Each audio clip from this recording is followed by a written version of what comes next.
Our next speaker is Josh Pang, and he will talk about breaking the wall of planetary potential. And I have no idea what that is, but we will learn now. Thank you. Okay. Hello, my name is Josh Pang. In 1964, Buckminster Fuller conceived of a computer game with the objective making the world work for 100% of humanity without ecological offense or the disadvantage of anyone. When I first became aware of this, it struck me as one of the most compelling statements of planetary potential that I had ever heard. Now, having written my MS thesis on World Game, I'm convinced that the conversation around breaking the wall of planetary potential is the most important thing we can be talking about on Earth.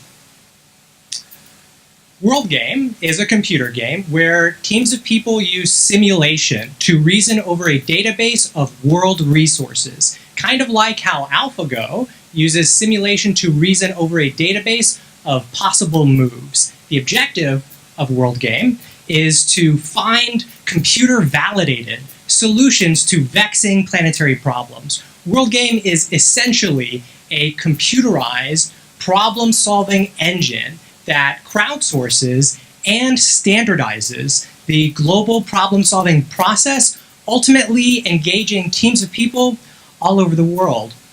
Something like World Game is not just a good idea. It is, in fact, necessary in the face of problems like climate change.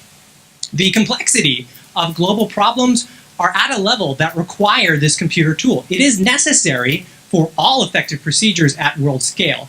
At its core, a global problem-solving engine like World Game integrates three fundamental components: a database plus map plus simulation. I think it is very simple to see the necessity for this database plus map plus simulation tool. Without a database, you have amnesia. Without a map, you swim in a sea of numbers. And without a simulation, you play a game of chance instead of a game of strategy. A problem-solving engine like World Game is necessary for humanity's survival. In plain English, there is literally no way to handle the complexity of the entire planet right now without utilizing something like it.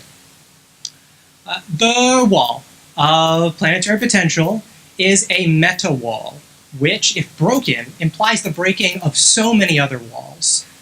In order to test World Game's sufficiency, we need to actually engineer an international database plus map plus simulation because there is no precedent. Without access to the necessary computer tools, Buckminster Fuller was unable to build World Game.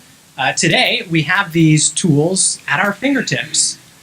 What's stopping us from breaking this wall? Thank you. Thank you, Josh. Any questions? Yes, Lisa.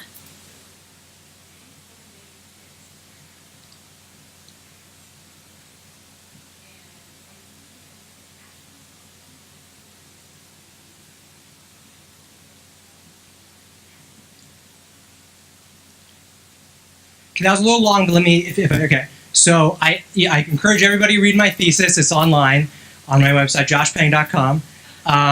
In my appendix, my committee wouldn't pass me unless I built a toy model. So, I mean, in this case, I built a, believe it or not, a tabletop RPG where it's this whole thing. So there's that, but also, I don't talk a lot about it, but World Game is very similar to military war games. So we already know that, militaries do use, before you go into battle where lives are on the line, they use they actually move little tanks on big maps and stuff like that. So as I mentioned AlphaGo, and I've looked into the great monolithic structure of Google's giant code base, 2 billion lines long. I expect a real simulation. So you'd have a database of world resources. Maps are solved, and I talk about all this in the thesis. But for simulation, that's really, you could use machine learning or something like that, and a blockchain database or something like that. It's a huge software engineering project, but I don't expect it. Of course, it's educational, but I expect people to actually use a computer game to game problems like climate change. Yes, in the back.